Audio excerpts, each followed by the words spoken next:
Yeah, so this is Chris from Don't Let Them Burn, and we're gonna be talking about Pokemon. But before that, there's a reason why we got this program together, and this is what our intro looks like. If I start telling people about hell, I might just scare them off. Where are you going to scare them off to? Hell number 2? Or are you just going to sit there and let them burn?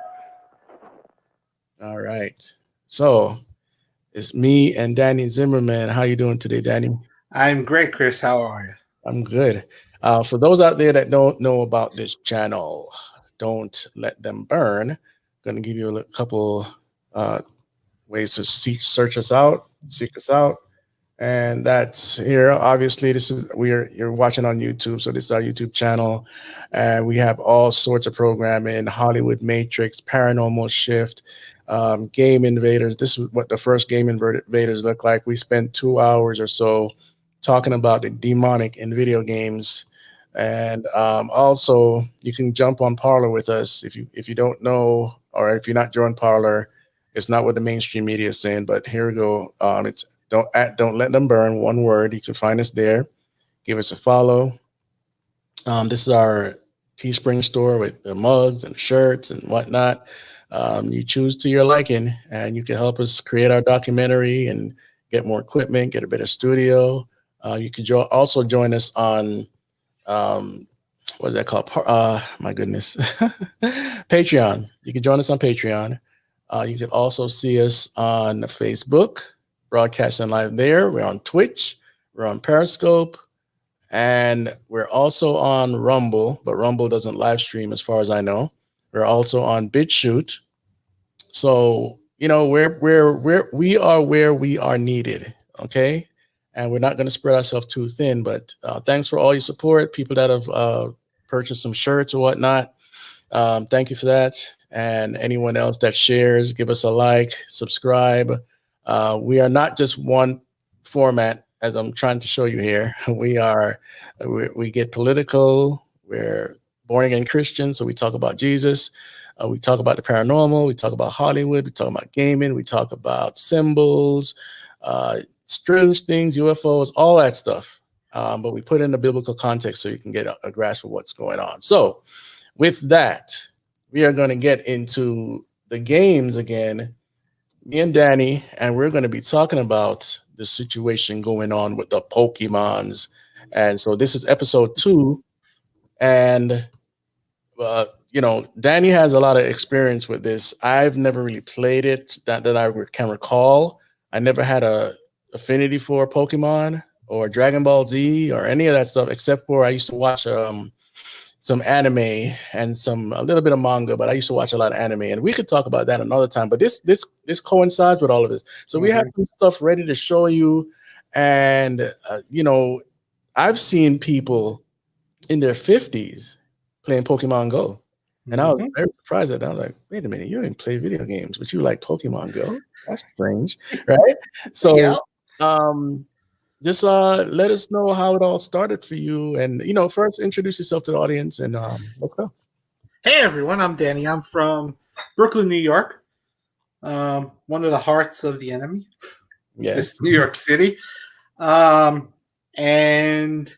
I was saved 2 years ago. And what got me into it is the fringe stuff, like Chris said, the UFO stuff, the Nephilim talk, and all that. Yeah. But I also play video games. And so for me, all that stuff drove me in. I'm a little nerdy. That's okay. Yeah. But I have a passion for the stuff I like. So that's the angle you'll see me talking about a lot. Yeah. When it comes to Pokemon, I actually started playing it from the first game. But for me, it was 2000. Mm-hmm. So, 2000.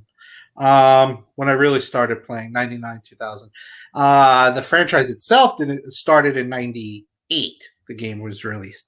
But I've played every generation since, and I only recently stopped playing when a friend of mine mentioned something that I couldn't turn away from. I had to stop when she mentioned that. And we'll talk about that in a little while, I'm sure. So I know about it. And basically the mainline games, and I even watched the animation for a while. For anyone who doesn't know, Pokemon is not just video games. It's a massive franchise. Yeah. It's a trading card game. It's animation, manga, movies. It's merchandising. It's the Pokemon Go, which is a different type of game. It's mass. It had its own traveling amusement park in Japan. Like it's a massive thing. Nice. And yeah, there's so much we could talk about now. Yeah. But the interesting thing is the first two games released here, Red and Blue. In Japan, it was Red and Green. Blue was the third game. Early games had 3 games. They had the 2 released and then a third one to complement the other 2. Yeah. So it would be a trilogy type thing. And that was that. In America, Yellow became the third for that first generation of Pokemon. But they're up to the 7th generation now. And up to, I think, a total of 890 some odd Pokemon. Yeah. And one of the reasons why the number of Pokemon shouldn't surprise anyone that understands Eastern thought, Eastern mysticism, Eastern religions. Say, for instance, Hindu, they have 350 million animal-like gods. Mm-hmm. This is the same thing we're seeing here, even though the creator, he was into finding, insects or whatnot. So that was supposed to be his inspiration. I'm bringing up an article right now so we can kind of see some of that. So that was his inspiration for the game, as far as we know, right? Mm-hmm. There's always a spiritual component. And before we get too deep into it, for people that are coming in that probably love this stuff, we're not demonizing anything. We're just telling you the truth. We're not legalistic. We're not telling you what to play, what to listen to, what to watch. That's none of our concern. It's between you and God, especially if you're a Christian. So we're just giving you the information for you to have a flow here. I'm trying to bring up the Time magazine article from '99, and for whatever reason, it's taking its time. So as it pulls up, we can talk a little bit more. So go ahead. Well, when he created it, it had started earlier, like in '92, and it was rejected. But it took one of the main Nintendo's the franchise that really brought it to the world. Yeah. And it took one of the main guys in the Nintendo company to pitch it to Nintendo to get it to go. Yeah. Miyamoto, the creator of many Nintendo franchises. Yeah. And yeah, it's went crazy. The trading card game is massive as well, and it had been massive for years. Just recently, somebody bought first edition Charizard, I believe, for like $226,000. One card. Yeah. Wow. It's collector's edition. Yeah. It's the first edition. And it's one of the first Pokemon, too, Charizard. So this is the Time article here where it pretty much tells a story. And I'm sorry that it's so small because the internet already. Things that are too old, they don't update it. So I'm gonna have to blow it up here. My thing here. So like you said, 1990, his name is Satoshi Tajiri, right? Yep. And at that time he was 34. Yes. Right? And so it's Pokemon swept Japan and is now doing the same in the US. This is from this article's from 1999. Okay. Mm-hmm. So I had to do a little digging there. And but I won't go into the whole article, of course. He says, I'm a part of the first generation who grew up with manga and anime. Right. So that's comics. Manga is comics. Mm-hmm. Anime is animation. For guys that don't know, after Godzilla, I was absorbed with Ultraman and TV, and in manga, the profession of game designer was created really recently. If it didn't exist, he'd probably be making an anime. Pretty much, I'd probably be making an anime. So, he said the biggest sales were from a special issue on the Zabius game. We sold 10,000 copies. So he was originally a game maker as well. Mm-hmm. It cost 300 yen. So when I was 18, I already had a business going. At first, I used a photocopy machine, more important than style, was selling information. But when sales increased, it was difficult to do it by hand. And so he went on and made this game. He had Dr. Bug as a child. Let's see here. Okay, so every year they would cut down trees and the population of insects would decrease. The change was so dramatic, a fishing pond would become an arcade center.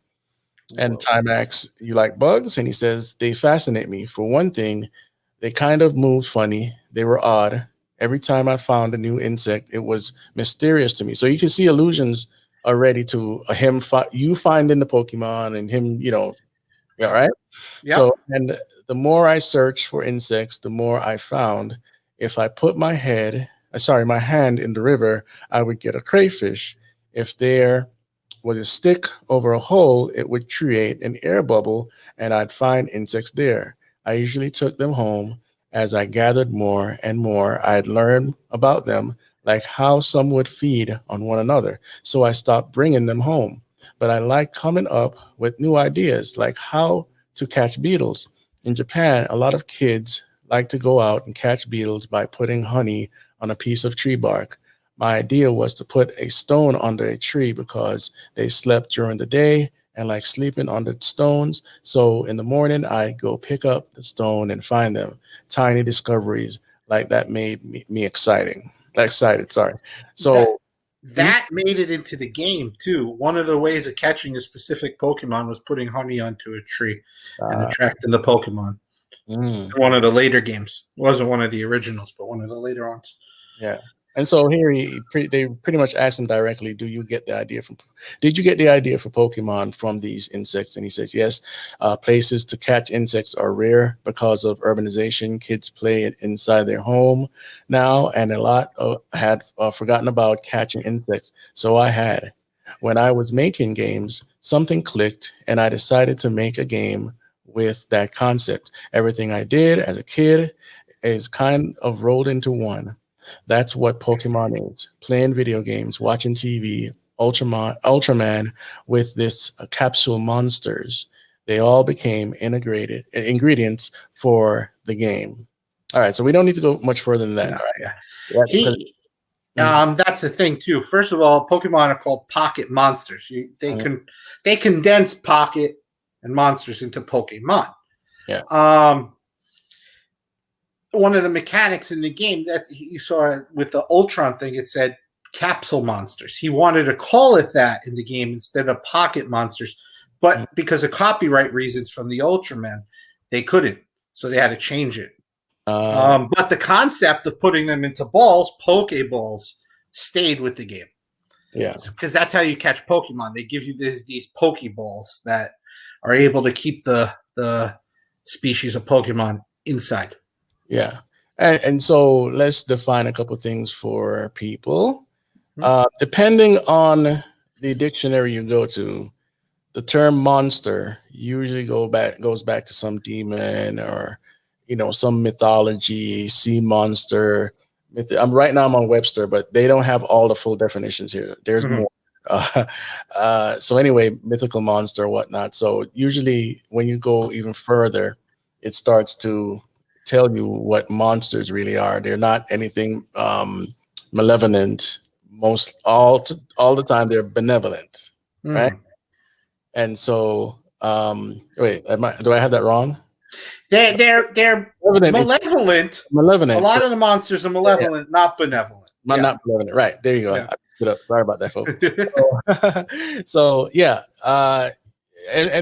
Come on, we've all watched movies and played games. The monster's always the bad guy, or until recently they start making the monsters the good guys and whatnot. So you have that switch. I'm trying to find more definitions here, but it'll probably take too long. So either way, we know what monsters really mean. Yes. And so you go around and you find these creatures. Yep. Right. And trust me, we are just touching the tip. Yeah. We're actually over the tip of the iceberg. Mhm. We're gonna reveal some stuff tonight that I think would shock a lot of people. I think I'd like the start off of the game.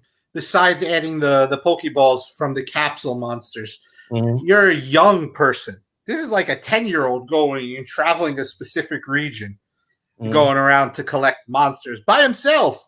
Yeah. Are you really going to let a 10-year-old walk around by himself doing something? You're right. It's a little. So here we have another definition. This is from dictionary.com. Origin of monster, 1250 to 1300, Middle English, monstre, Latin, monstrum, potent, unnatural event, monster equivalent to mon ill. I think that's what it says there, to warn, right? So the synonyms for monster: friend, brute, demon, devil, miscreant. So as you see there, I'm not making that up. Yep. Okay. Friend. It could be an imaginary friend. Yeah. Well, yeah, that's where Pokemon Go comes in. Actually, let's get into that later. Yeah. Yeah. So, so as we move here, we're going to start getting into some of the actionable things that. So you have the card game, you have the video games, the anime. You have the anime, you have the board games, you have now the electronic games. As far as what I'm saying is the Pokemon Go, which is more augmented reality. Yep. And then just the video game. Yeah. Right? And they actually added augmented reality to the 3DS version, I believe, too. Oh, okay. They added what's it called? A game called Pokemon Sleep or something like that, and you could walk around in augmented reality and find a Pokemon before. It's like a pre-runner to Go. Okay, got you. Just give me a second here. I'm trying to find my video here with the Crone guy. I think it'll be a good primer.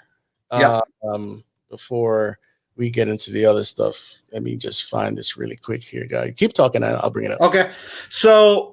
Not only does the 10-year-old go trying to find pocket monsters and battle with other strangers and all that, the monsters are separated into different types. Dragon type, and we all know about dragons, right? Right. Going right. You got dragons. You got ghosts. Yeah. Ghost types. Psychic types. Fire, the elements.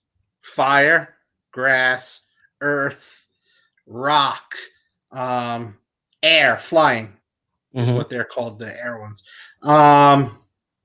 You have steel, you have electric, which is their most famous Pokemon. Pikachu is a type of that. And he wasn't even originally going to be anything. He just became the most popular one. And so they ran with it as the mascot. Like, there wasn't a game plan to make him the mascot right away. Right, yeah. In fact, it wasn't supposed to be that popular, right? No.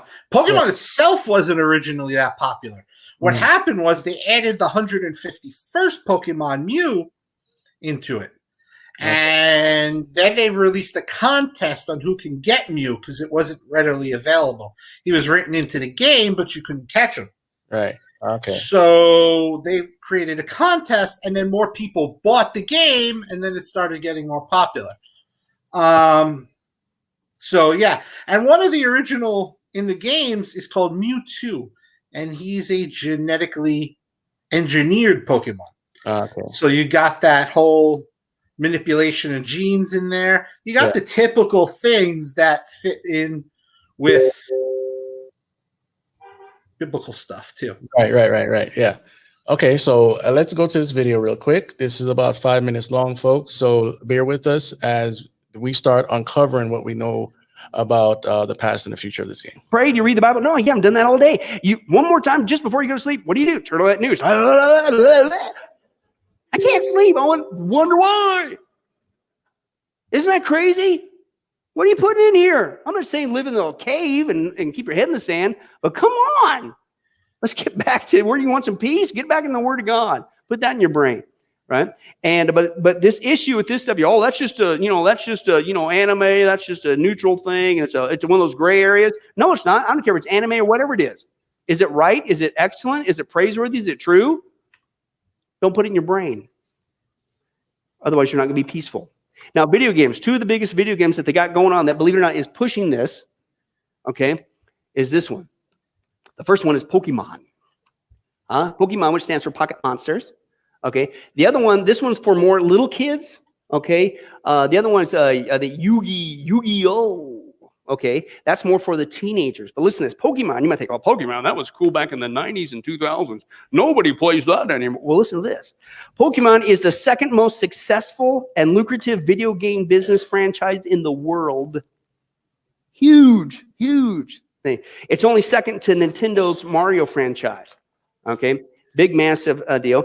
Pokemon and Yu-Gi-Oh are the 2 most popular game franchises on the planet. Okay. And they both have involvement with combat with monsters and elements of competition and heavy doses of magic. Okay. Pokemon, again, is short for Pocket Monster. And it describes these creatures in the game that you use to play in the game. In the Pokemon world, there's monsters are various types of animals, spirit animals and things, Shintoism. Okay. The players must find these animals. You got to capture these animals. You got to train these animals, and then you pit them against other people. That's kind of the premise in the game. And but anyway, but it also, they have magical abilities as well. Here comes the Kami, right? Based on spiritual concepts, particularly those of the Eastern faith, some which are drawn from Buddhist and Shinto traditions. So again, is this neutral? No, it's indoctrinating people into this mindset as well. Now, concepts such as, right, how many guys would knowingly let your kid get indoctrinated into this? Because this is what they promote. Psychic ability, demonic possession, chanting, summoning up demons, communing with demons, amongst other things. That's what's going on in these games that most people have, and it's the second most popular game on the planet. Pokemon. Can you believe that? How many kids are being indoctrinated in this? And most people have no clue. Why are my kids so messed up? Why are they getting so blah, blah, blah? What are you putting in the brain? What are you letting them put in the brain? Okay. Unlike Pokemon, which is targeted to a young audience, Yu-Gi-Oh is more towards teenagers, and it's got centered more on the storyline of the Japanese comics, the manga. Okay. And some of the themes and characters are a much more mature, right, than the Pokemon. Pokemon is basically the entry level, and the other one is more to, let's go advanced now and get even darker. Okay, is what's going on. And basically, like in this Yu-Gi-Oh, the central character of the series is literally possessed by a spirit who takes control of him when he is threatened. And the spirit also drives him to participate in games of chance. A lot of gambling going on in this stuff. You might think, well, that's not a big deal. That doesn't influence anybody. Actually, some of the articles that I read is this has produced a lot of kids growing up, and they literally have a serious addiction to gambling, because this is one of the things that these games promote. So it does affect behavior as well. The card game also draws heavily on dark concepts such as negotiating with spirits, summoning the spirits, etc. And not only is the magic more occult-like, but the monsters of Yu-Gi-Oh are more noticeably monstrous than those in Pokemon. And basically, Pokemon, they believe, and Yu-Gi-Oh are, you start off soft, if you will, with Pokemon, just to kind of get them indoctrinated in it. Okay, into magic and evolution and Eastern spiritualism and the occult, and then Yu-Gi-Oh takes even serious connotation as well. And there's definitely some disturbing aspects of the games. The possessed character of Yu-Gi-Oh, for example, portrays something real, the demonic, and it just shows it, okay, but it portrays it as something good. Okay, is another problem with that as well. So many different facets, many different ways. You say, I will never become a Shintoist. Are you kidding me? I have nothing against the Japanese people, but I'm not going to worship Japan or the Japanese people. I'm not going to be a Shintoist. But really? Do you watch anime? Do you read their comic books? Are you into that kind of art form? Right? Do you play the video games? Because there's many different ways to reach the culture with your belief system. And these guys are being pretty slick about it. Okay? And it's reaching the whole planet. Okay? And as the church, we need to counter this, certainly, with the gospel and do what we can. All right. So that was Pastor Billy Crone.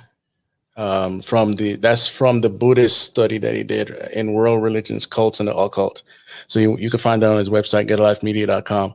So if you want to know more, and I just want to point out what he was saying there about Shintoism.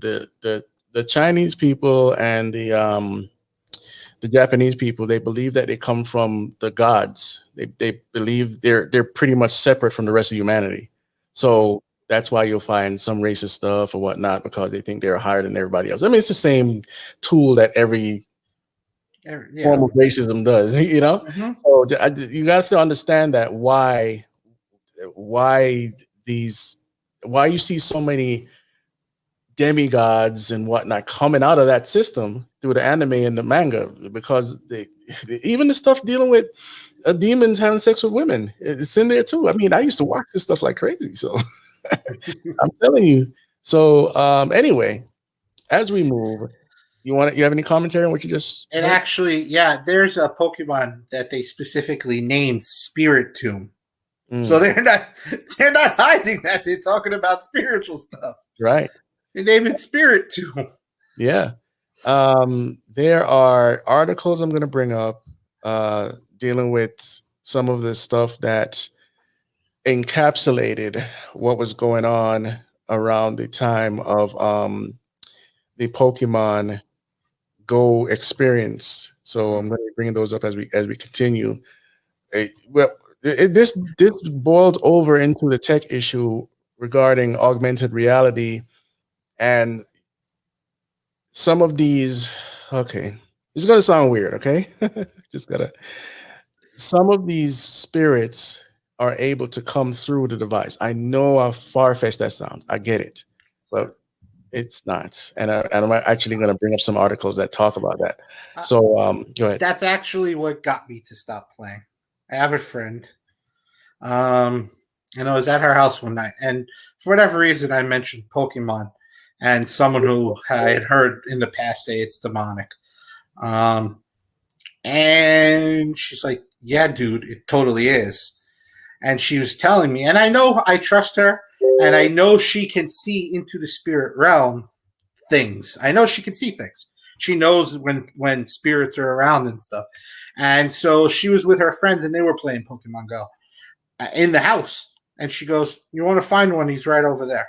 And they put their phone right where she pointed, and there was one right there.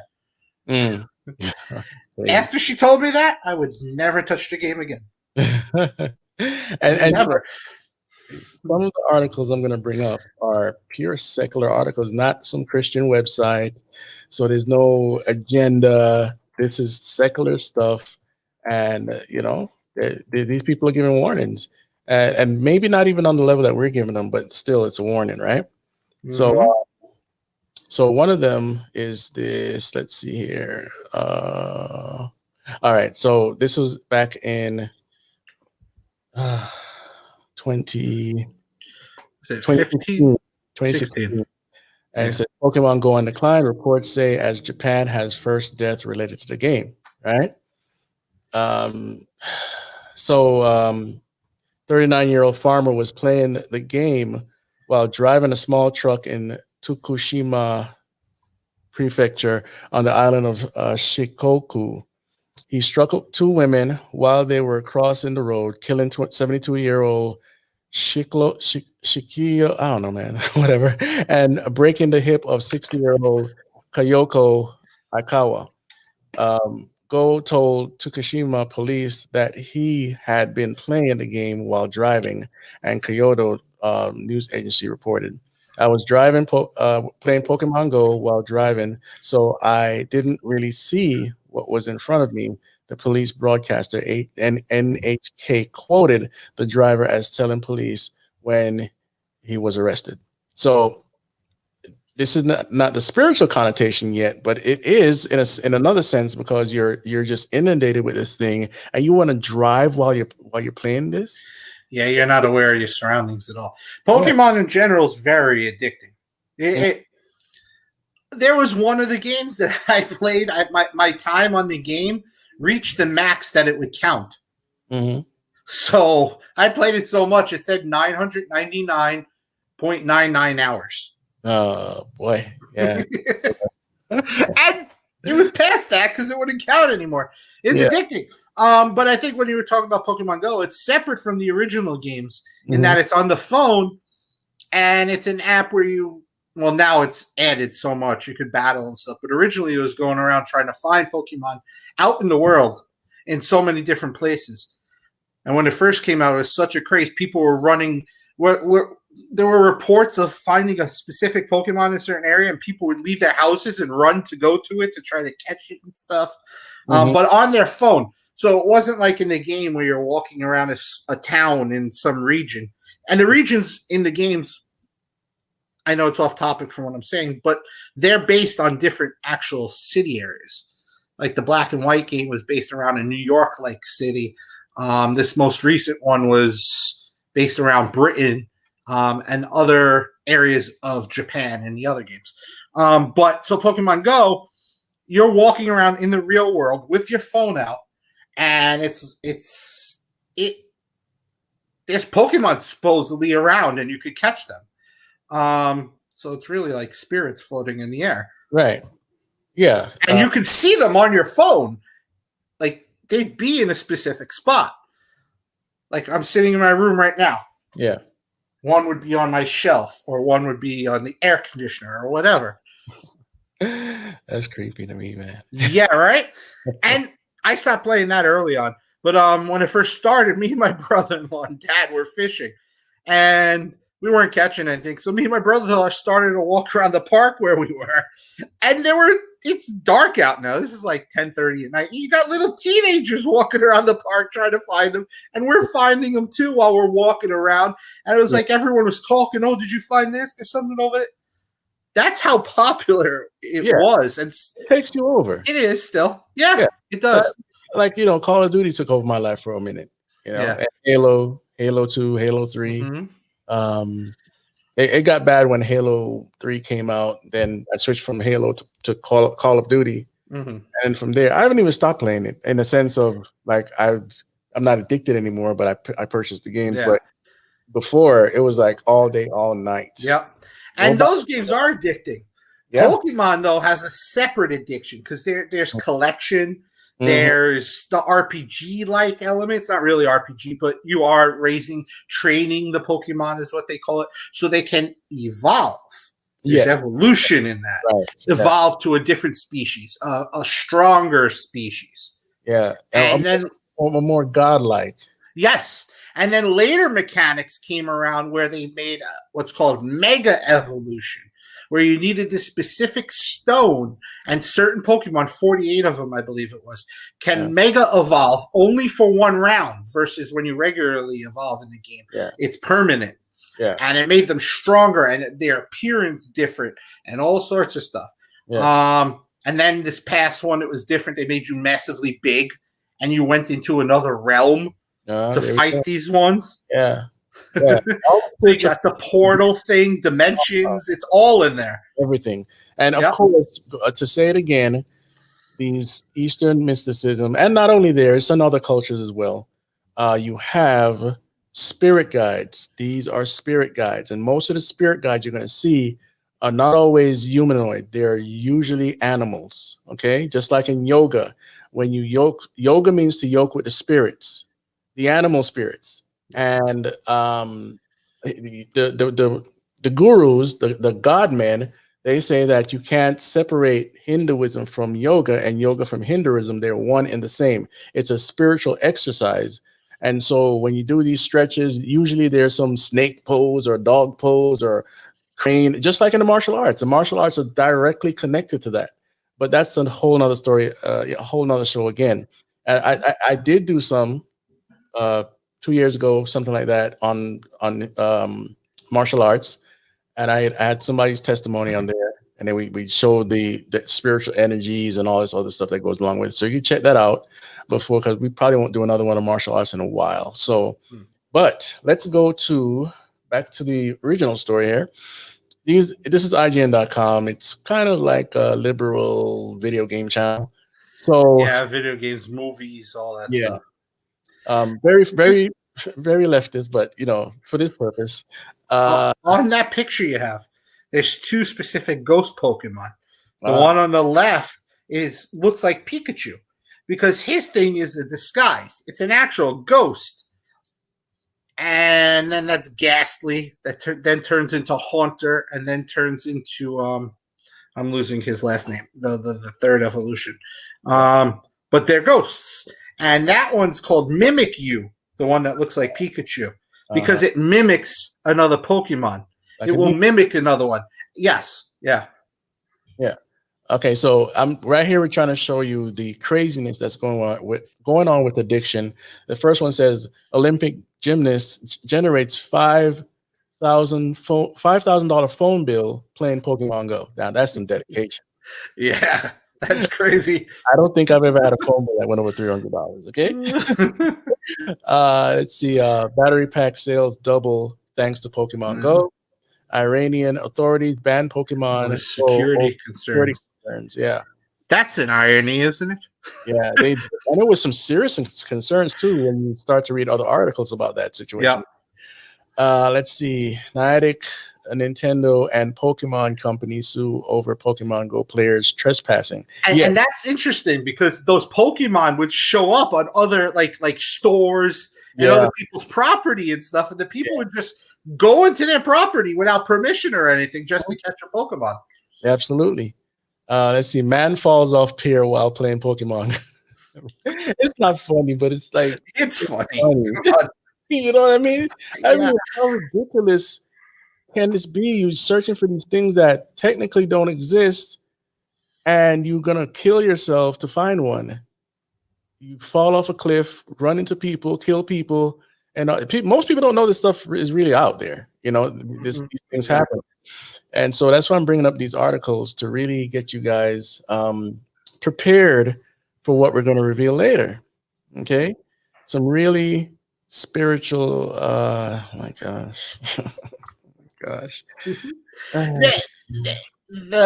It's interesting you said before about godlike with these creatures. Yeah. Because they have Pokemon that they call legendary Pokemon.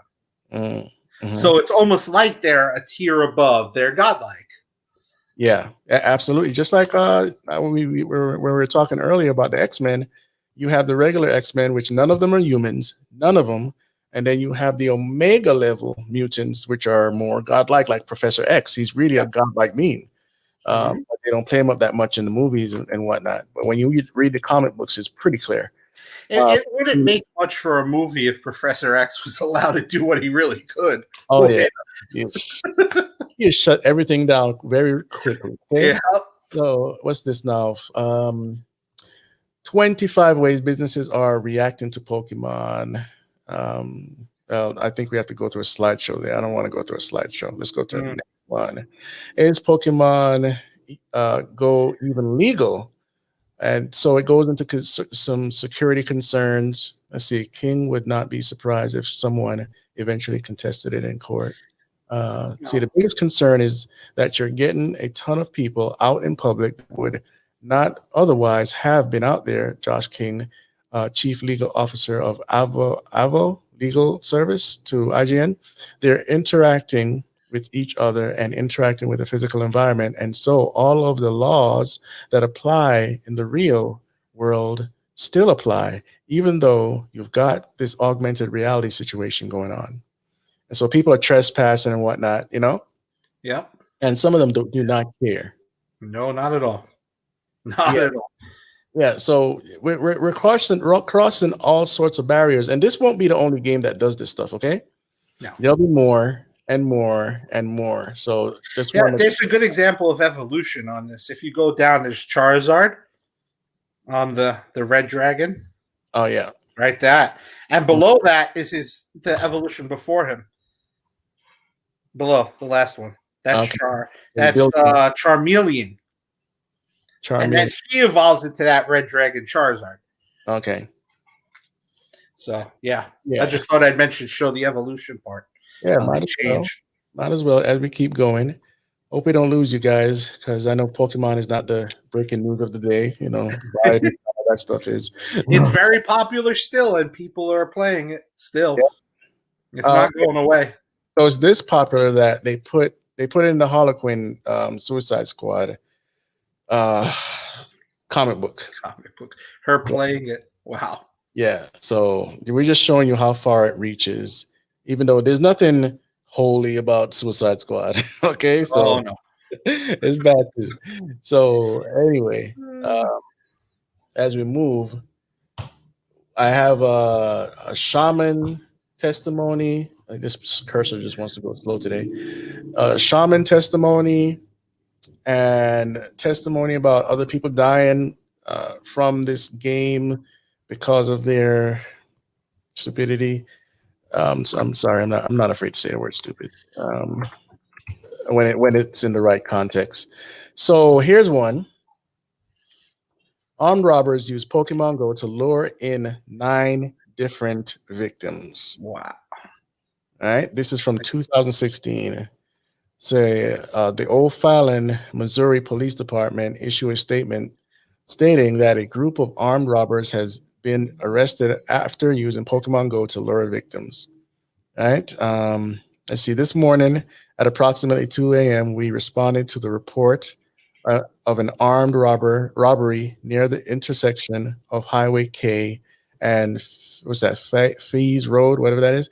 We were able to locate 4 suspects occupying a black BMW a short time later and recover a handgun.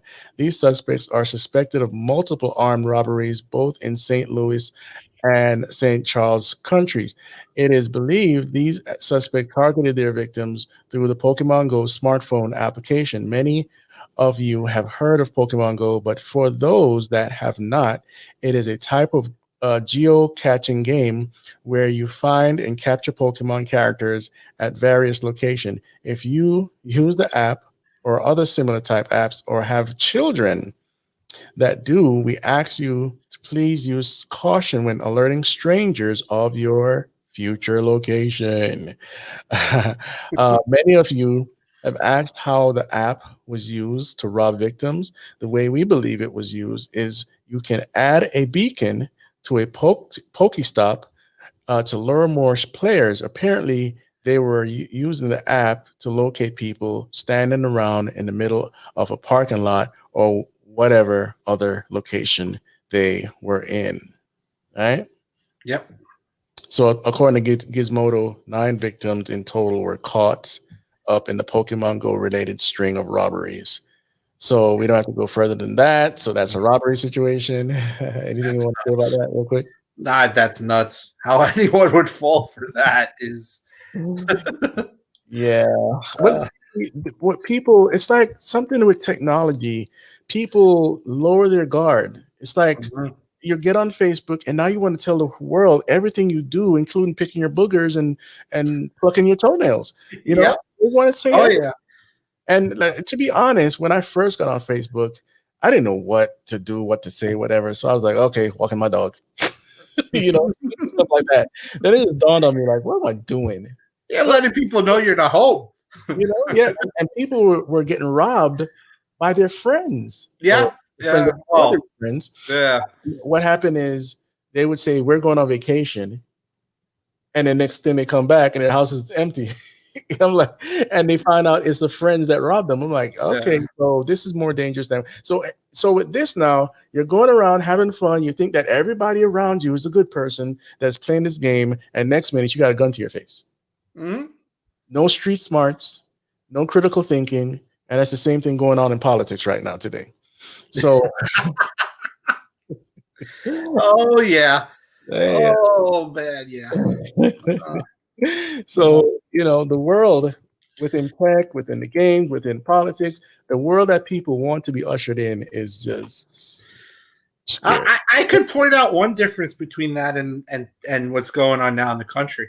The Kraken's about to be released in the country, but there's no Kraken in Pokemon. All right, so a little clever there. All right, so let's see. 6 real life Pokemon Go disasters, from dead bodies to a near kidnapping. All right, as you see, guys, it's getting darker. This is from July 2016. Okay. The first one is one teen was looking for a water-based Pokemon but found the body of a dead man instead. All right, so that's just, you can call that happenstance. Yes. On Reddit, user fell into a ditch while playing fracture. He fractured his foot while playing, pretty much, right?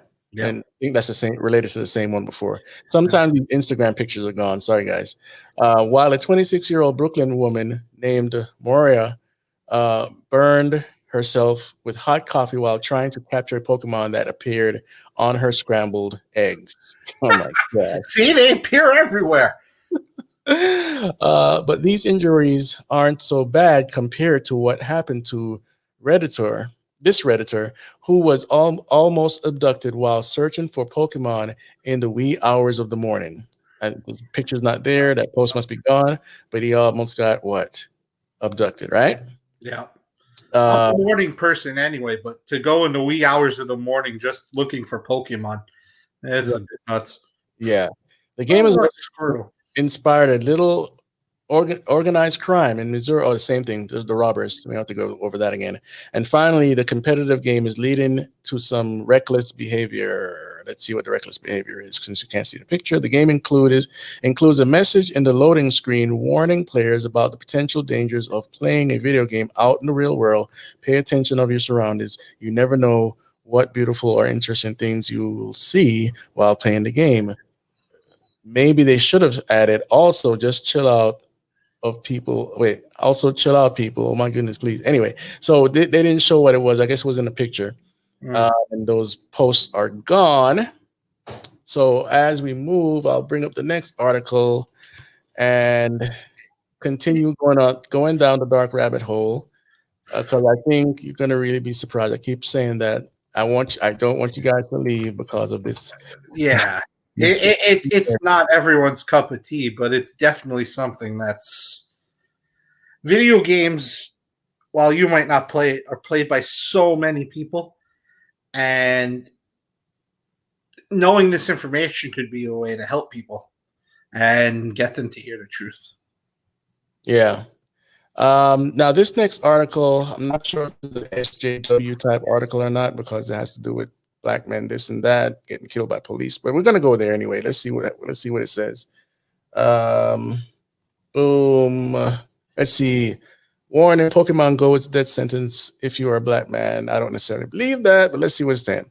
This week has been a catastrophe for blackness. 2 men were killed by police officers. Neither had committed a crime. Let's get to the thing here. In another sector of internet this week, a mobile game called Pokemon Go was released. Being of the geekish human variety, it was inexplicably excited about this game. I don't like reading live, people. Sorry. They were giving me a chance to catch them all once again, this time in the real world using an obvious combination of technology and magic. I downloaded it immediately when I saw the news of its release. Even in the wake of such madness, the iconic theme music started, and it was impossible for me to prevent the delighted grin from taking over my face as I was introduced to Professor Willow. Let's get to the point. After capturing my first Pokemon, I started taking notes on the interface and how the game would work. It seemed straightforward enough. Using GPS, my avatar marks my position on a simplified version of what is essentially Google Maps. Let's get to the point. Okay. Very quickly, Pokemon catching dreams were obliterated from unfortunate reality that exists for a black man in America. And I realized that it's just pure SJW stuff. So let's keep moving. As a black man, I can't do anything in America. That's a lie, man. Let's see. It's condescending towards black people, really. Yeah, they act like they're trying to help, but they're condescending. It's absurd. Yeah. I'm just not of that vein. I've lived a pretty good life as a black American. So let's see here. This is a Twitter thing, and just told me caught a Pokemon. So yeah, a guy just told his girlfriend to hold a train while he caught a Pokemon. This is ridiculous stuff. A guy just told his girlfriend to hold a train while he caught a Pokemon and she got on and left without. Oh, no. Oh. As you were reading, though, something popped in my head that I wanted to mention, and I might be crazy thinking the way what I'm going to say. Another thing about Pokemon is there's a bond in the story that they say the trainer has with the Pokemon, and they'll fight better for you if you have a closer bond. Right. That bond is almost like when a demon's bonding with the human. And exactly. It's very pervasive in video games in general, but it's interesting, like what you were mentioning with the Shintoism, that it's the animal bonding with the human, and they're becoming closer and closer, and it's almost like they can anticipate what the other person's going to do because their link is so close, they're almost the same. Yeah. Okay, so I'm bringing up some stuff here. All right, this is let's see. This is Niantic CEO wants Pokemon Go enabled contact lenses. So if what? Yeah, for those of you that don't know in technology, they're making these crazy contact lenses, not just for Pokemon Go, for everything. And this episode fits right into Reign of the Tech, but we're going to keep it here. So it says, despite Pokemon Go's massive success, Niantic CEO John Hank has a vision for a game that operates on an even grander scale, starting on the surface of your eyes. Yeah, no, thank you. And, this is going to lead into, well, no matter what game it is, it's going to go into the virtual reality, obviously. Mm-hmm. And also your mind will not want to separate from that false reality. That's right. Right? That's right. That's why virtual reality is being pushed, so that they could keep people I don't want to say dumbed down, but so like almost drugged down to be more followers and stuck in that thing, so that what's going around them could easily be slid by. You know what I mean? Yeah. The article says here, instead of turning your eyes to your phone, often to your detriment, the Niantic CEO would rather have the Pokemon appear organically in your vision via custom contact lenses. He believes such things will happen in our lifetime based on his own experience working with the folks behind Google Glass. Yep. And see, in a perfect world, Pokemon Go wouldn't even need to rely on microtransactions for revenue. Instead of forking out real cash for in-game items, users would be rewarded for spending money at locations sponsoring the game. It would reduce the need to alter game mechanics to manipulate people into spending money on extra Pokeballs. Now, microtransaction in games is nothing new. Nope. He's not saying anything new here. There are people like in the video game Second Life. They buy virtual clothes. I mean, for a huge amount of money, from $500 to $5,000, based on who's making the virtual clothes. So this is nothing. Call of Duty. You spend $69 on the game, or $59, depending on the year that you bought it. Then you have these microtransactions where you buy these fake guns that operate it's just a gun skin, really. You buy the skin for the gun to show off that you're a good player, or you buy a skin for your player, whether it's a skull head or a new outfit or whatnot. This is all so basically trying to take it to the next level here through virtual reality. Okay. So it says it hasn't exactly worked out that way so far, and some may find Hank's claim disingenuous in the face of recent design decisions. So anyway, that's enough about that. This one now is, let's see what it is here. Oh my gosh. Now reading Pokemon Go boost in interest in Pokemon Go boost interest in trading card share. You know about this stuff here. Yeah, trading cards. I actually used to play that and the other trading card game, Pastor Billy was talking about Yu-Gi-Oh. Well, I worked for Toys R Us. I worked for one of the largest Toys R Us's in the country here in Brooklyn for like 11 years. And I was in charge of all the events they would do for the Pokemon cards and the Yu-Gi-Oh cards. The kids would come swarming into play. Yeah. Swarming it. And they used to give us cards to give out and stuff. And everyone was trying to get as many of those cards as they can. And the kids would just love to come and play and battle each other with cards. The thing is with Pokemon, it's the Pokemon trading card game it's a little different than what Pastor Bill was talking about with the Yu-Gi-Oh one. Yu-Gi-Oh one's has magic and traps that you set and all that. Yeah. Pokemon doesn't really have magic cards. They have more like medicine that will heal and things like that. But it's extremely popular and it's very addicting too. And you could waste lots of money on that. Like I was saying, there's $226,000 this guy paid for a first edition card. Wow. I just can't see myself doing that, man. I know. I know. Let's see. Pokemon Go sets new iTunes record. Let me see if this. Okay, still up. Okay, the last one was taken down. So anyway, as we go here, Pokemon Go sets new iTunes record. That's another example of evolution too, by the way, in the game. That's the same speed. That's the first species. That's the evolved form next to it. Okay. I don't know how many of you that are listening actually believe in evolution, but it's a big old lie.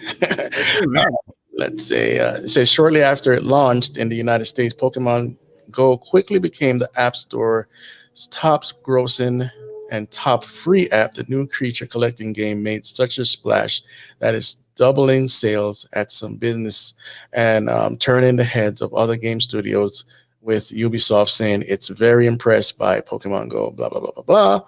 And that's enough of that. And so basically the gist of all of that is it was a huge game. Okay. I can't really express to you how big this game was when it got out. And it's still one of the, if not the number one, but the number two franchise in the world. Some of the old articles I'm trying to bring up are gone now for whatever reason. I guess I should have had to save the screenshots, but living and learn. Let's see. Italian bishop. Okay, here's a good one.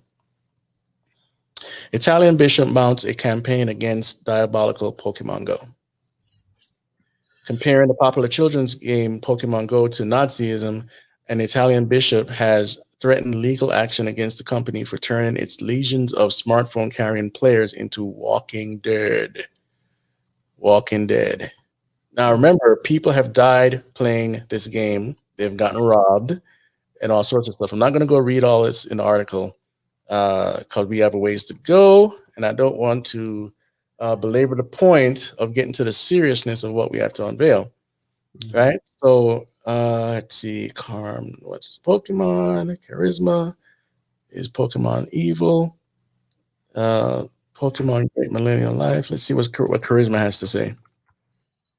Charisma magazine. Charisma is, aren't they kind of Catholic? I don't know. I thought Charisma. What's that? The guy who writes for it? Who's the editor? I forget his name. He's on Skywatch occasionally. I think Tom Horn, his last book was given to them too. Okay. Well, I don't know if it's one of these Christian magazines that are Catholic and they give out some false teaching. But anyway, so is Pokemon Go dangerous or Strang? That's the guy's name. Strang? Strang, yeah. Okay. All right. So news reports are now coming in of the practical dangers of this game, such as a recent report out of Baltimore where multiple people were robbed and all that stuff, right? Many have given the app permission to go through all of their Google data, including emails and website history. That's crazy. Not me. Let's see. Meaning of the word Pokemon. We already went over all that stuff. Okay, so this is not that relevant to what we're talking about anymore because we already said all of that. Okay, let me play a clip here from. Can I, before you play it? Mhm. One of the commenters asked if LOL is Pokemon evil, and it said everything is evil here. We're not saying the game itself is evil. We're saying the inspirations around it can lead to that and has links to evil. Right. The game playing it itself by itself is not. No. And not everything is evil. There's plenty that is good, but there is very much a lot of evil out there. And if we don't see it and we don't talk about it, that's going to take over. It's taking over. Right. And the thing is that to even understand, you see, evil is this term that you could throw around like love. Mhm. You know, I love you. I love that. You know, it's not all the same. Once we get the spiritual, now remember, we're coming from a Christian worldview here. Not sure if you're a Christian or not, but we're coming from a Christian worldview. So we dissect things with the Bible. The Bible says to stay away from witchcraft. Don't mess around with familiar spirits and all this other stuff. Okay, so it's a lot of stuff in the Bible that we adhere to, and we're holding up this game and every other game. We don't care what game it is. Go back to the first one. You'll see a lot of games that we pointed out. Like you said, maybe the frame isn't evil, like say a world, right? Or you're inside a room, but what the elements that you put in there, they're evil. If it goes to some false religions, false gods, false whatever. So again, it's not being legalistic or trying to tell you what to play or listen to or whatever it is. Okay. Yeah. So now this one is a testimony from a church member went to the Amazon to visit a guy named Shoefoot. He was a shaman priest, a high level shaman in the Amazon, and he came to America. He got saved to whatever, you know, whoever gave him the gospel, and then he came to America, saw some things, and he was astonished how America was so engulfed with the demons, right? Especially on Halloween.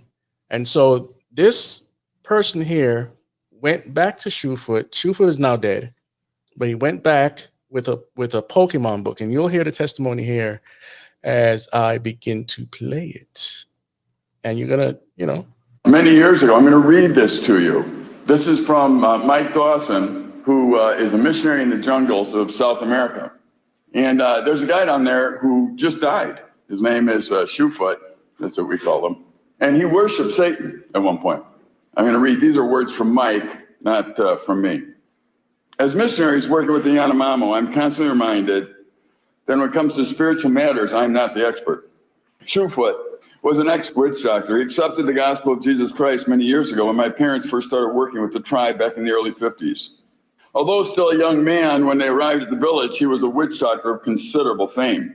He had already attained the highest level of, I can't pronounce that word. It's some kind of evil.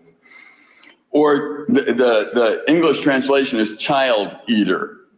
So he achieved the status of child eater because he could attack other villages in the spirit world, stealing the souls of the child there and causing the child to die. These souls were given to the many cannibal spirits who were his accomplices in murder. The soul would then be eaten by these demon cannibal spirits. Although having attained the highest he could go by his own admission, he was being overwhelmed by the bondage he was under even before he heard about the saving power of the gospel. So once he clearly understood that Christ was the only way to be freed from the bondage, he accepted Christ's claim on his life, and his life has never been the same. One of the times I was reminded of how much more the expert he is in spiritual matters happened one day a couple years ago. We had been in the jungle many long weeks with no mail from home, and a plane landed bringing us a package. I was excited as I took it home. Look, on a package from Wakanda Free Church. I gave her the package. She opened it up. She was as excited as I was. Enclosed was a book. Now that in itself was a big enough disappointment because I wanted some real mail, like maybe a box of chocolates or something. But when I saw the cover, I was even more disappointed. It was a book on Pokemon cartoon characters. I'm an old school cartoon, Bugs Bunny, Roadrunner, and their friends, and really don't get into any of the new ones, especially the ones that look as ugly as these did. Then we noticed there was also a letter enclosed with the book, and we read it together. Dear Mike, it said, it seems our church is having a discussion about Pokemon. With the church divided about this toy, so they were sending this book of all Pokemon characters to me, asking me to have Shoefoot look at it and see what he thought about the characters. Well, that was more interesting than just having a book of ugly cartoons for the boys. But to be honest, this was pretty low priority for me. As a matter of fact, Kayla had been asking me for weeks to watch a videotape of these same cartoons that our son Steven really liked. She claimed his attitude really changed after watching these cartoons. I told her I would really planned on watching with him, but we're extremely busy in the jungle. I hadn't had a chance yet. But to be honest, I did not place much importance on the book. But one day when I was talking with Shoefoot, Kayla remembered the book and ran upstairs and got it. She handed the book to me. Opening the book at random, showing him pictures, I asked, what do you think of this? He looked at it and said, oh, I know this one. He suddenly had my attention. He went on this, oh, this is a nasty little Jecula, demon. It is always underfoot, bites, scratches, screeches, and whatnot. I looked at the page, and on the list of attributes, it said bites, scratches, and screeches, and claws. And I forgot what else, but it was if Shoefoot was reading the page and he doesn't read or speak one word of English. I figured that first one could have been a lucky guess, so I flipped the page, another picture, and asked him about that one. And again, he told me exactly what its attributes were. He did this over and over. So he made a believer out of me. At that time, Kayla ran upstairs, called Steven. He came down reluctantly, not wanting to hear anything. He determined not to allow anyone to do anything to his cartoon tape. He frowned slowly, disappeared as he listened to Shoefoot describe the attributes of each cartoon that he knew. By the time he was finished, Steven went upstairs, brought his tape down, and he and Kayla destroyed it. So he made a believer out of Steven as well. There were some he did not recognize, and he said, there are so many demons, it's impossible for any one person to know them all. Then he added, tell the people from your churches, tell the people from your churches that if there are things that make them feel uncomfortable, it's probably not good. God's Spirit will speak to them about what's right and wrong. Your people need to learn to listen. Talking to Shoefoot even when he was here, those are the demons. Those little Pokemons are the demons that they give to children. The demons that work with children. Don't get comfortable with these things. Okay. So, what do you think, Danny? Yeah, I told you the story with my friend before. I totally believe that. That's what made me stop playing. Yeah. So, again, we're not trying to tell you what to do. No. Okay. But there's also a testimony from somebody, if I could find the article here.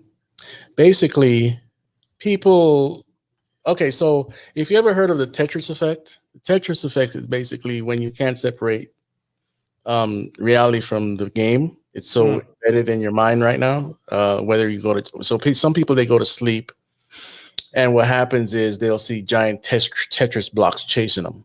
Okay. Okay. So that's the Tetris effect. All right. So this one person, I brought it up earlier. Why can't I find it? This one person, they went to bed and the Pokemon was on top of them, like it wanted to copulate. Oh, really? Oh, wow. Right? Yeah. So there's a lot of stuff dealing with this game that many people don't realize, because, when somebody comes out with a story like that, come on. Really? It's a video game. Please stop. That sort of thing. Mm-hmm. And I think there was more than one testimony about the Pokemons coming to life. Well, not to life, but in a virtual way. And, they were pretty much, it was all over Daily Mail and whatnot. Let me see if I could actually find it, because I brought it up earlier and all of a sudden it just won't come back. I had the screenshot in front of me. Daily Mail, Pokemon. I'm going to answer a question from the comments. Scotty, I do play video games still. Yeah, I do. Certain video games I don't. I played the Assassin's Creed series until this one. I really don't feel comfortable playing that one anymore. But I still play games. Mario, Zelda. Yeah. Yeah, I play Planet Coaster on the PC. I actually bought my PC so I'd be able to play that game, building amusement parks. So stuff like that. Yep, still. yeah, and I play games. I mean, the game I play the most is Call of Duty, just because I don't know, that's my thing. Yeah. I like to play war games. It has actually helped me on the range, aim down sights. That. There you go. Yeah, So I have an issue with hand-eye coordination, Mhm. and video games have helped me get that a little better. Still not 100%, but I've always had that issue, and video games help that. There are video games that are good. That's why we're saying not everything is what we're saying is evil or anything. Video games help a lot, and it actually does help people focus sometimes. It helps in many different ways, but just like with everything, sometimes things that help can also hurt. yeah. And it's pointing out the spots where it hurt that could actually help somebody so that they don't get to that point. That's what we're trying to do. Absolutely. And here goes the article here. It says, woman tells police she was raped by a Pokemon Go character after she felt an assault, and the virtual reality game detected the creature in her bedroom. Hmm. So some people, go ahead. Sorry. You hear stories, truth, if I believe a lot of them, of that type of stuff happening in the spiritual as well. There are people who brag about having relationships and being married to spirits. So this isn't anything that's unbelievable because it's reported in other places too. Yeah. Yeah, absolutely. I mean, listen, man, like we said in the first show we did on this, I played Doom. You know, Doom 1, Doom 2, Doom 3. I would have dreams and stuff, and I'm in there, whatever. But my friend Rory, he said when he played the game and his mother came in and she was like, avoid the very appearance of evil, which is a biblical, passage. Mm-hmm. He was like, mom, it's just a game, Yeah. And that very night, he had a dream about Doom, but a goat showed up, and he was trying to rebuke the spirit, but the goat rammed him in the side, right here. Mm-hmm. And guess what? When he woke up, there was pain in his side. So I know a lot of this can seem far-fetched. I get it, and that's fine. But when you hear testimonies from different people, you'll see there's always something going on with these things on a spiritual level, and people are going to put their hearts, what they believe, doesn't matter if they call themselves an atheist or call themselves, a Hindu or whatever, Christian. We are going to put what's in our heart. And sometimes some of these people are actually following their spirit guides. The spirit guides are telling them what to do. Same thing with some comic book writers. This is why we're doing shows like this, so we can give you the articles, we can give you the testimonies, we can give you the word from some of the creators. Okay, we said our keyboards are Ouija boards. That's an interesting. That's an interesting concept. Yeah. Maybe not. We'll see with a Ouija board, whether you know it or not, in the sense of this. You've picked up something that's kind of spiritual, right? And you start playing this thing, they show up. Whether they start moving your hand or not, that's not going on my keyboard. So, they start to move your hand towards what they want you to spell out or whatnot. And then the spirits start communicating with you. Mm-hmm. So, we probably have to do a whole show on the Ouija board, how it came about, But again, this is Pokemon, and is there anything else you want to point out about the game? Anything I could bring up, or whatnot? No, I think we've talked a lot about it. as the series moves on, it seems to progress to a little bit on the darker side. This past one had a kind of I don't know how to explain it. The sun and moon one, the previous generation, you did travel to another spot too. Like there was other a wormhole was opened.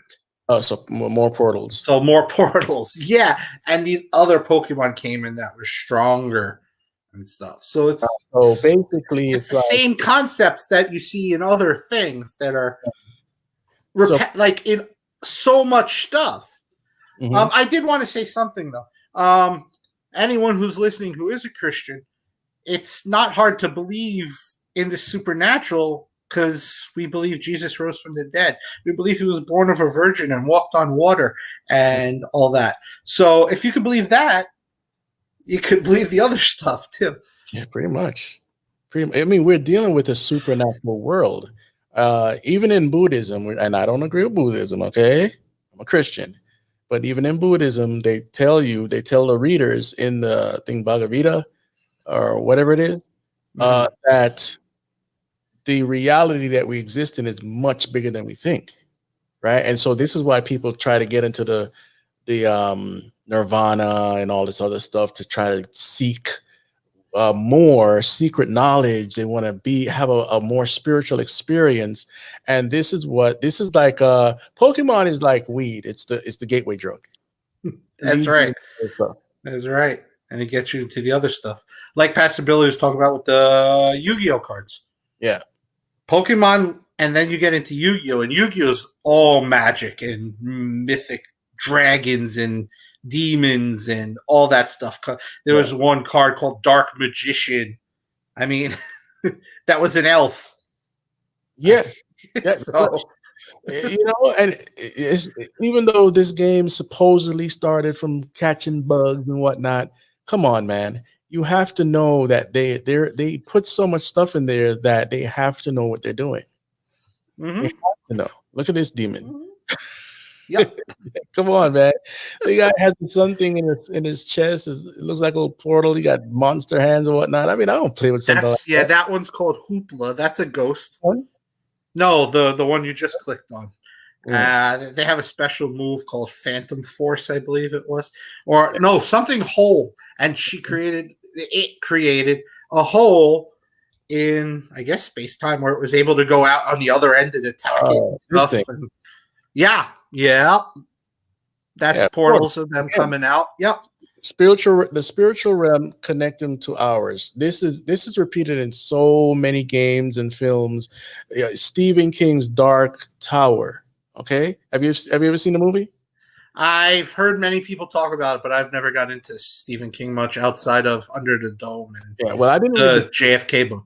Yeah, I didn't read the book. It's massive, but in the movie, it was pretty much a guy from our realm going to their realm. But then you start seeing that they have these kids hooked up to these chairs to use their energy, their fare, to break into our realm. So it's an allusion to the adrenochrome and all that other stuff. Mm-hmm. So, Monsters Inc., same thing. You use the scream of the kids to energize themselves, which is another allusion to adrenochrome. So, this stuff is all over the place. So we're not picking out. Pokemon is not exclusive to this stuff. No, not at all. But it's the most popular of the games that has it. So it's going to reach a lot of people. And if it brings it from kids, and as they go along, like you said, it's a gateway to open it up to the others. Yeah. And again, not everyone's going to believe this stuff. Not everyone's going to get into it, but there are people who will. And we got to spread that to them, so maybe we could help them and stop it before it happens. This guy, Tritonic, he's funny, man. Yeah. He says, whoops, this is a Christian child. That's funny. Oh my gosh. You're right. It is very occultish, Japanese anime. And we're going to cover that stuff too. It's going to take us a while to get to everything. And, as Lord willing, if we're here and the country's still together by 2021, we'll be able to touch these topics and whatnot. And we'll even go into some cartoons. Definitely more video games. And there are a lot that are out now that are seriously occultic. So we are just trying. This is just primer stuff. This is just primer for you guys. And the first episode we did on all those the demonology and the video games and whatnot. That's all primer. And I don't get to play all of these games. It would just take up my time, too much time. I wouldn't get to put my documentary out, stuff like that. Look at this one. Oh yeah, that one. Oh, Yeah. yo, they got That's egg. the wormholes I was talking about. No, but the egg. Oh yeah. Yeah. Well, there's eggs in the game too. You could actually put your Pokemon in a nursery and then they mate with the other Pokemon and you get eggs and then the eggs hatch and you have new Pokemon. Oh, but check this out, dude. Oh my gosh. So Azalea Banks, for people that don't know who that is, it's a female rapper. And she's a professed witch, okay? She's into what's called brujeria, right? And they use the egg to ward off or suck in the evil energies, the evil spirits and whatnot.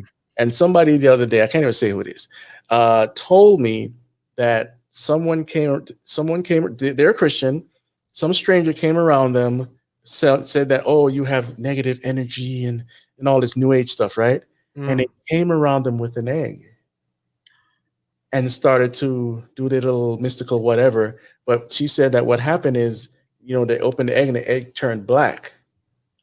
Right? So what I explained to her is that these demons, they have a way of manipulating time, space, reality. And they're playing games with you. What they want you to do is believe in their power instead of the power of Jesus Christ. Because notice they targeted a Christian. So pull you away from Jesus, pull you away from the Bible, and it's not that you'll lose your salvation, but they'll have you off the beaten path, and until you wake up to the deception. So very interesting that they have the egg here. So, man. So you said this is the one of these portal beasts or whatever. Yeah, that's one of the ultra beasts that come from the board. They actually called those special Pokemon ultra beasts. That come from the wormholes. Wow. That was in Sun and Moon. Ultra Sun. The last series. So what this is, again, I keep explaining this on the channel. Basically, this is the yin and the yang. Okay? So they're going to play one up as bad, another one is evil, or they're twins and one is more malevolent than the other. Yeah, well, if you look at the names, they're Sun and Moon, so light and dark. And it also goes back into antiquity. The moon god was above the sun god. Most people think it's the other way around.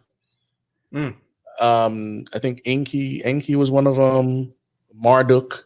Yeah. So it goes into that stuff too. So let me see here. It's just fascinating to me because I was never a Pokemon dude, man. Mystery Dungeon, that was a spin-off type game.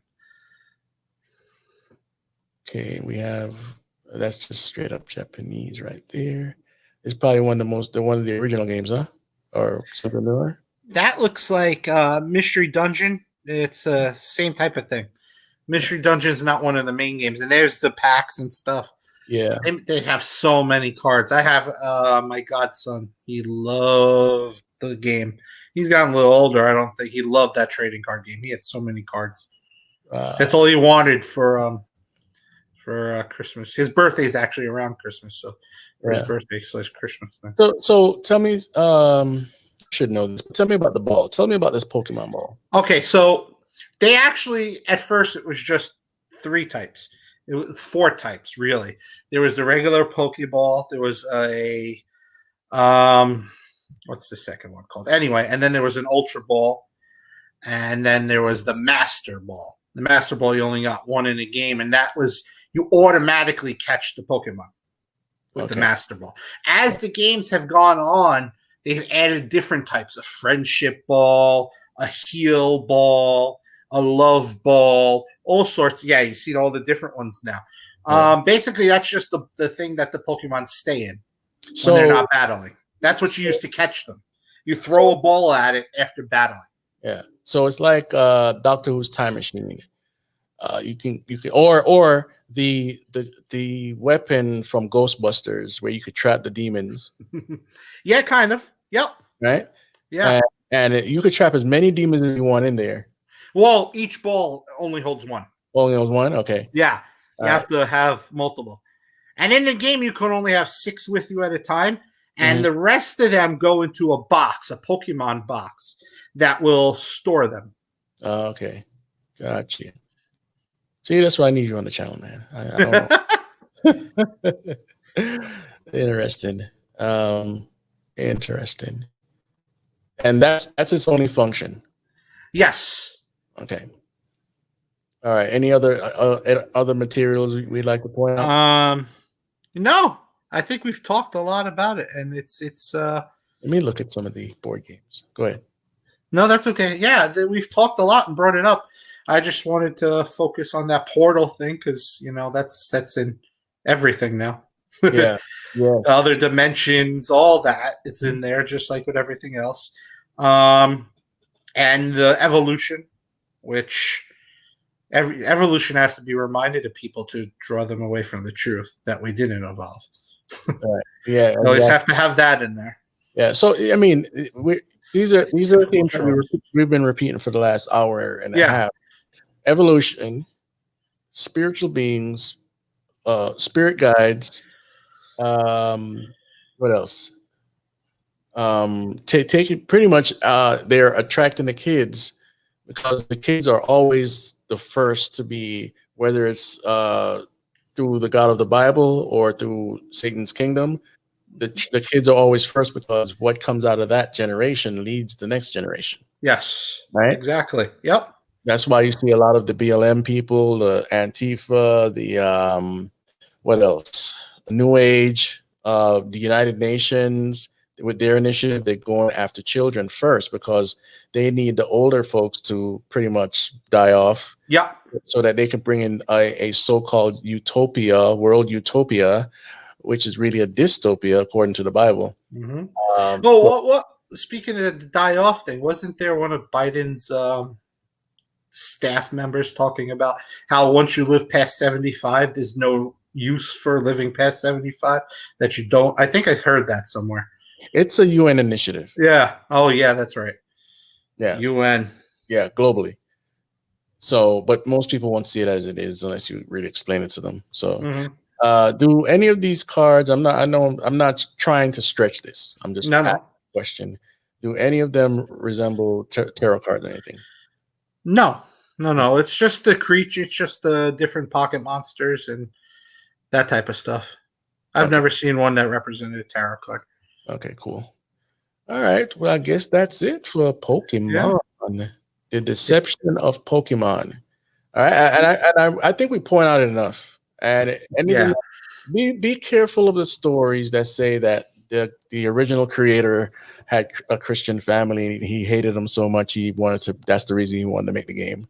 Yeah, no, that's not. Careful of those stories. That's misinformation. See, we didn't even go there because we're trying to bring you total truth. Okay, let me see. The person here says the inside of Pokeballs are typically lined with mirrors. I didn't know that. That's interesting. That is a very, very important statement. Yes. Mirrors or reflective surfaces like water. You got water, mirrors, balls, that meaning like crystal balls.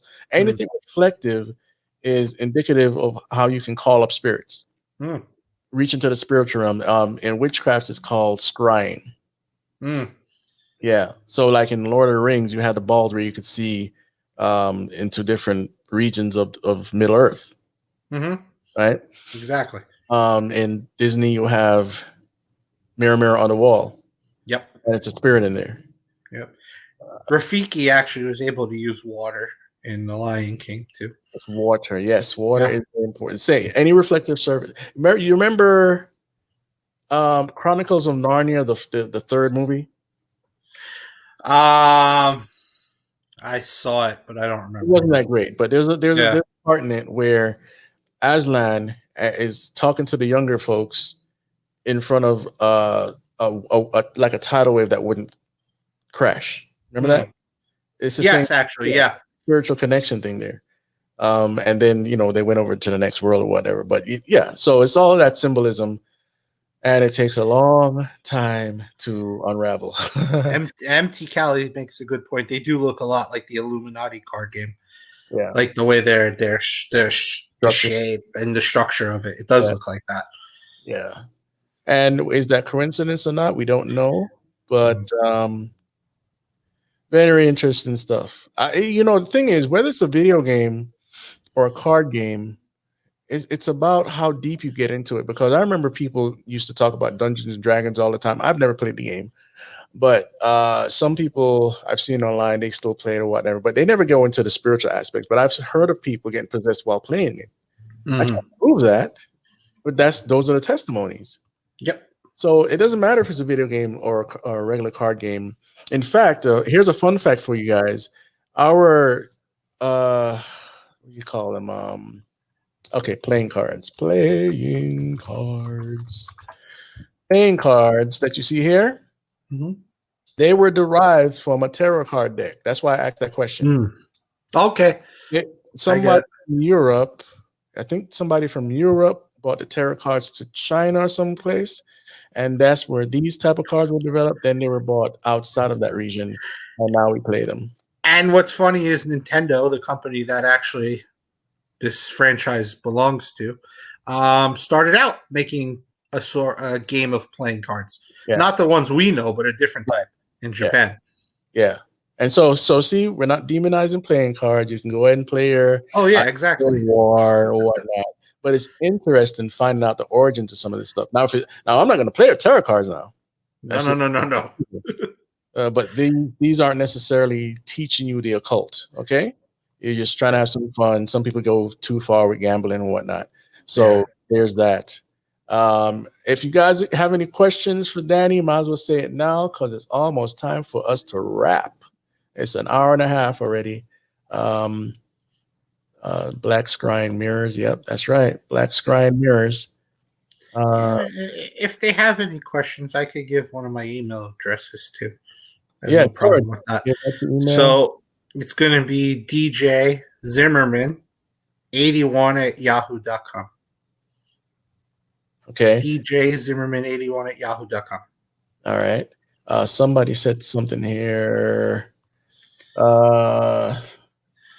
Think of the Japanese guy at the end of Rosemary's Baby. What were they trying to say? I have no idea. I have no idea, man. But I know that Rosemary's Baby is about the Antichrist coming into the world, and it's brought in by a satanic cult. If you want to know more about that, you can go listen to my show called The Alien Deception. In fact, let me try to bring it up here. It's pretty much, give me a second here, guys. Yes, I had some other research I was doing. Oh, nice. Let me cut this off for a second. Before we leave, archaeology is cool, so that's good research. Oh yeah. Okay, so let me go in here, your channel, and alien reception. All right. Okay. So right here, you have part 1, Erasing God, part 2, Daughters of Men. This is the one that Rosemary's Baby is talked about. Okay. Okay. My upcoming documentary is based on these radio broadcasts, but it's much more than these radio broadcasts. Okay. You want to check those out. They're not the best audio quality, but you'll gain a lot of information. Okay. And before we leave, let me just show you guys the trailer.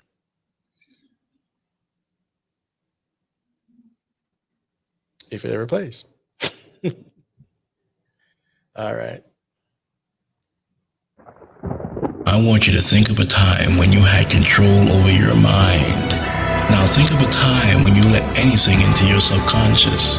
Have we been led to a critical conjunction by unseen forces? What does this mean for the future of mankind? What have you been trained to believe about UFOs and aliens? Have you been deceived? Are you waiting for something to show up? In this groundbreaking documentary film, the veil will be lifted, your eyes will be open, as the truth is exposed like never before. We are not alone, but they are not what you think. Disclosure is near, so what will be the event? The one event that will fool the global population in the last days? Find out soon as we uncover the alien deception. Entertainment Frontlines.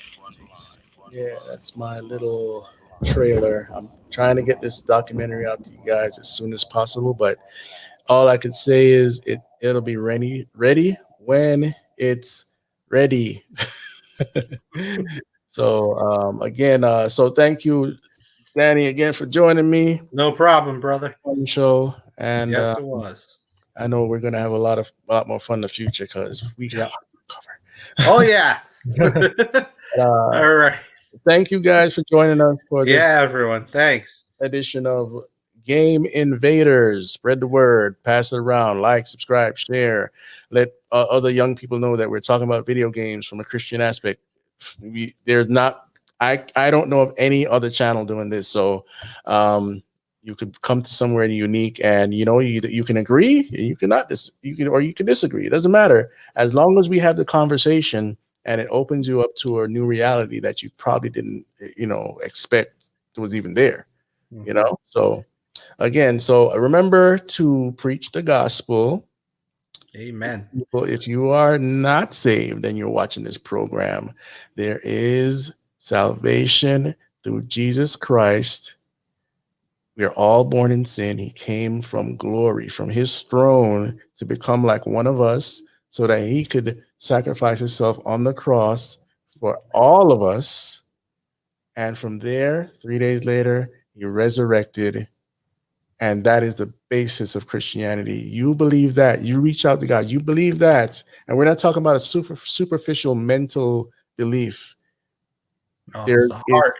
is a heart, and there's a thing called a remorse for your sins that leads to repentance. And that comes from the Holy Spirit tugging on you. So if you feel that tonight, if you reach this far into the program, you can make a decision now. Today's the day. And so with that, remember, use this to form conversations and reach people if you're a Christian, and don't let them burn.